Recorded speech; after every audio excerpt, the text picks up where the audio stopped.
2월 19일 금요일 새벽 예배, 오늘은 누가복음 16장 1절부터 9절까지의 말씀입니다.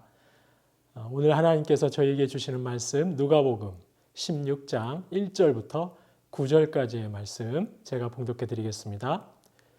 또한 제자들에게 이르시되 어떤 부자에게 청지기가 있는데 그가 주인의 소유를 낭비한다는 말이 그 주인에게 들린지라. 주인이 그를 불러 이르되 내가 내게 대하여 들은 이 말이 어찌 됨이냐. 네가 보던 일을 셈하라. 청지기 직무를 계속하지 못하리라 하니, 청지기가 속으로 이르되 주인이 내 직분을 빼앗으니 내가 무엇을 할까.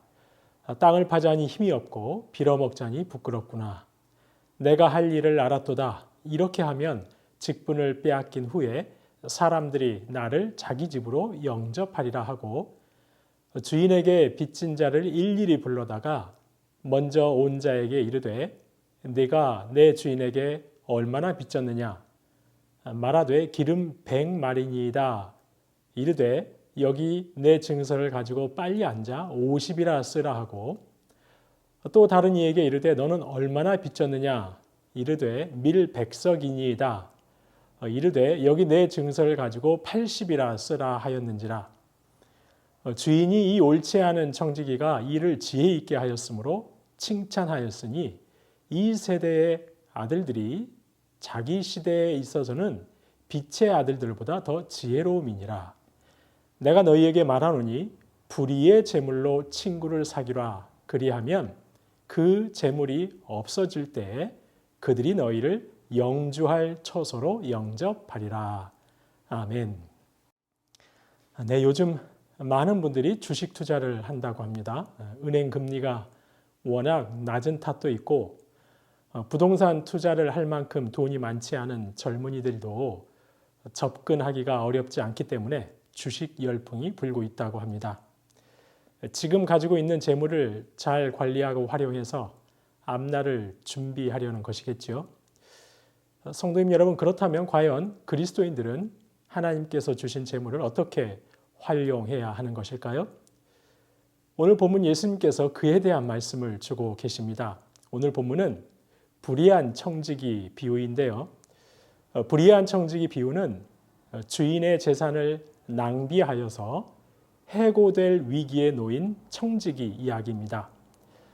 실직할 처지에 놓인 청지기는 일을 그만두게 되면 살 길이 막막합니다. 땅을 파며 막노동을 하자니 나이가 들어서 힘이 없습니다. 빌어먹고 살자니 체면이 말이 아닙니다. 고민하던 청지기는 이 위기를 돌파할 해결책을 생각해냅니다.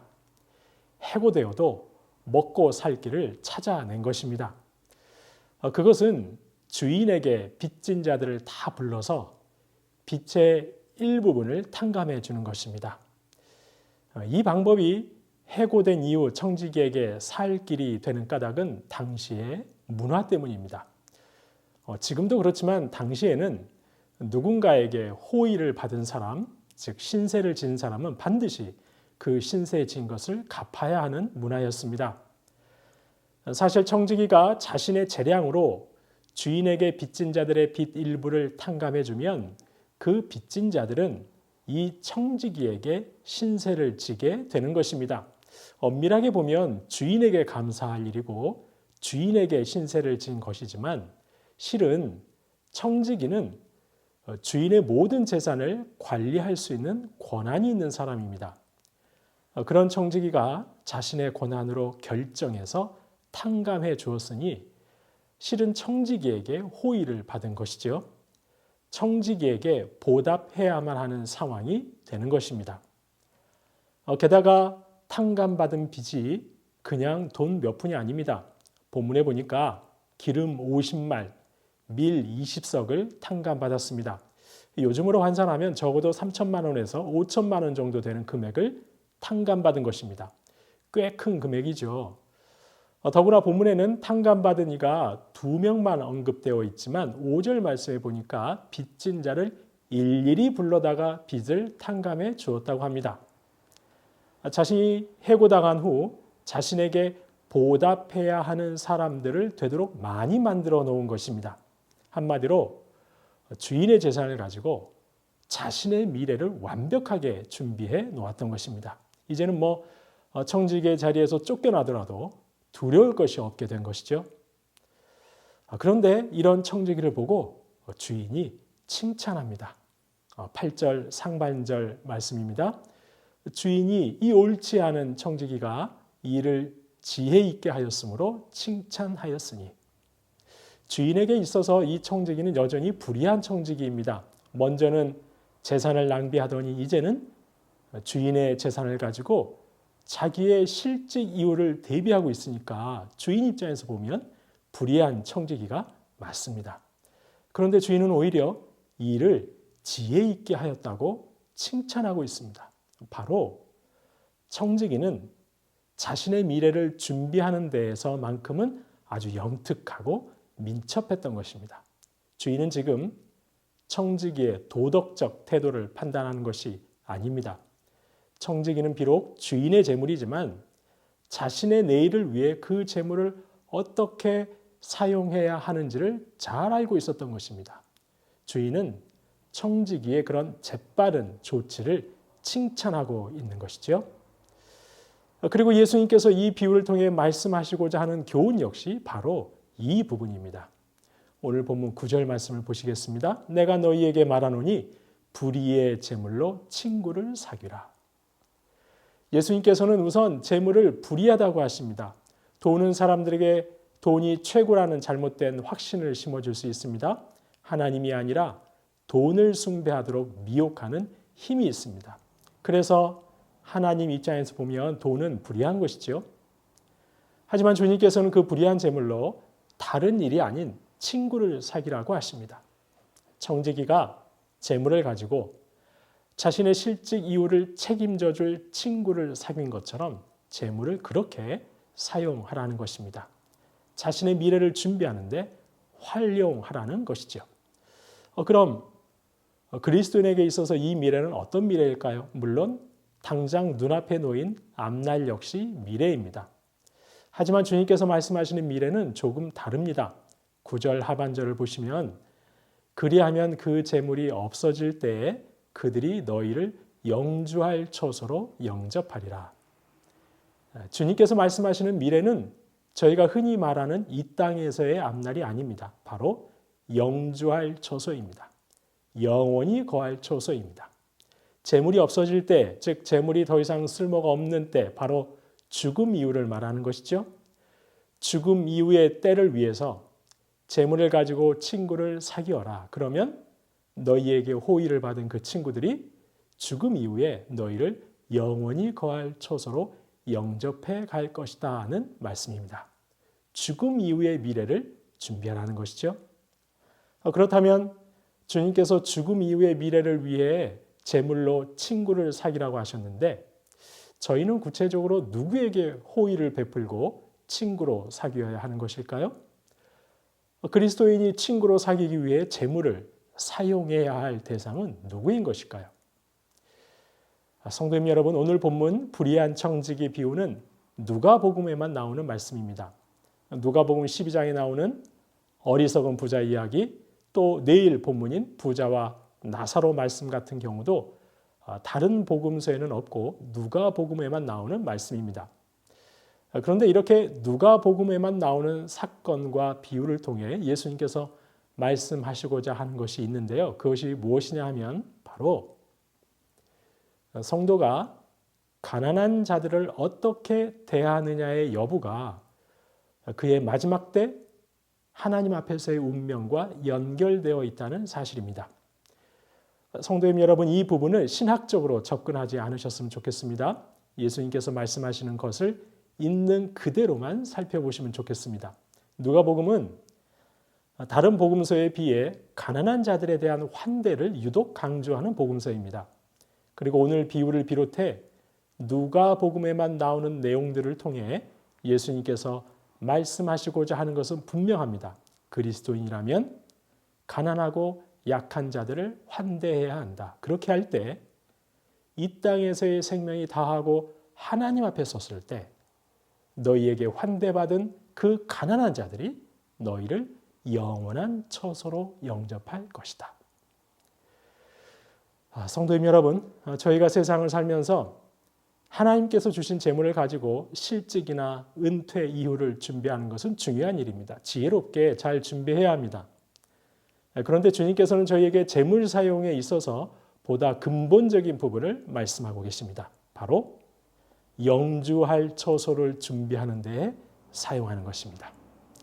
가난한 자들을 돕는 데 사용해서 영원한 처소에 들어갈 준비를 하는 것, 바로 이것이 성도가 재물을 지혜롭게 사용하는 태도라는 것입니다. 성도님 여러분, 물론 재물은 이 땅을 살아가는데 없어서는 안 되는 것입니다. 하지만 성도는 재물의 노예가 되어서는 안 됩니다.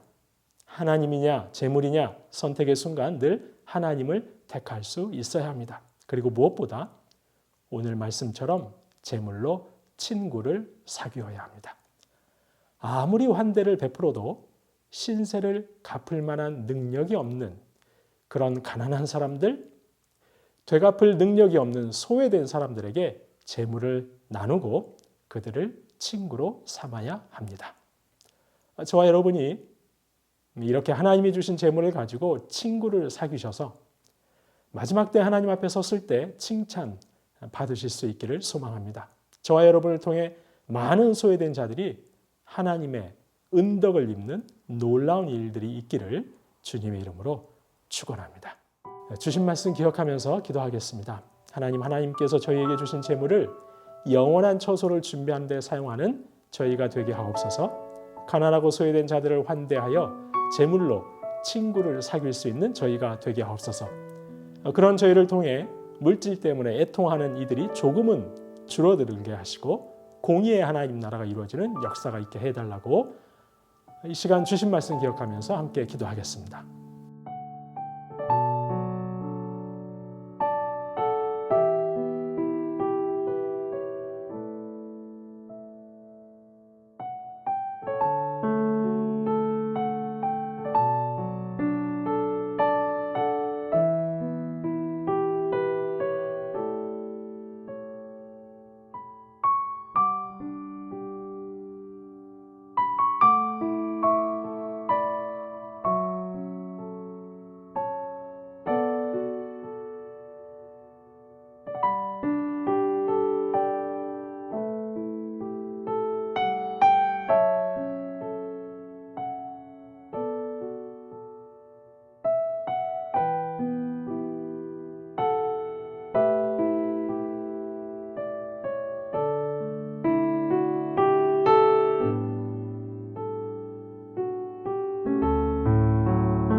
나라와 민족을 위해서 기도합니다. 다음 주 금요일부터 시작하는 백신 접종이 원활하고 부작용 없이 안전하게 이루어지게 하옵소서. 하루속히 집단 면역이 형성되게 하옵소서. 방역 당국자들과 의료진들에게 힘과 지혜를 더하여 주옵소서. 추위와 또 코로나 때문에 더욱 어려워진 북한의 동포들에게 돕는 손길이 임하게 하옵소서. 경제 제재가 속히 풀리게 하시고 좀 더 안전하고 자유로운 북한 땅이 되게 해달라고, 복음의 능력이 회복되는 북녘의 땅 되게 해달라고 나라와 민족을 위해서 합심하여 기도하겠습니다.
교회를 위해서 기도하겠습니다. 담임 목사 청빙의 과정을 통해 하나님께서 기뻐하시는 담임 목사님이 청빙되게 하옵소서. 청빙위원 한 분 한 분을 성령 충만함으로 인도하옵소서. 다음 세대 온라인 성경학교와 수련회에 풍성한 은혜로 함께하옵소서. 특별히 오늘부터 시작하는 청소년부 온라인 수련회에 많은 청소년들이 동참하고 은혜 받게 해달라고 기도해 주시고, 또 군복무 중인 자녀들, 진학과 취업을 위해 쓰는 자녀들과 가장들을 위해서도 또 결혼의 길 태문 열어주시도록 이 시간 교회를 위해서 기도하겠습니다.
마지막으로 선교사님과 환우들을 위해서 기도합니다. 오늘 금요일은 방글라데시 박수키 선교사님 위해서 기도합니다. 시드센터 사역을 운영하는 현지 스태프들이 성실함과 정직함으로 하나 되어 사역을 감당할 수 있게 해달라고, 또 앞으로의 사역을 주님 주시는 지혜와 분별력으로 정하게 해달라고 기도해 주시기 바랍니다. 과테말라의 도익찬 노행자 선교사님 말씀을 통해 하나님의 뜻을 깨닫게 하시고 기도의 동역자들의 중보가 계속되게 하옵소서. 생활과 사역을 같이 할 수 있는 선교센터를 허락하여 주옵소서. 또한 김인혜 집사님, 정임 집사님, 김영자 권사님, 김찬준 집사님, 정순금 권사님, 김봉남 권사님, 조금열 집사님, 안행순 집사님, 최혁기 성도님, 그리고 정성회 집사님의 어머님의 치유와 회복의 은총을 베풀어 달라고 마지막으로 선교사님과 환우들을 위해서 기도하겠습니다.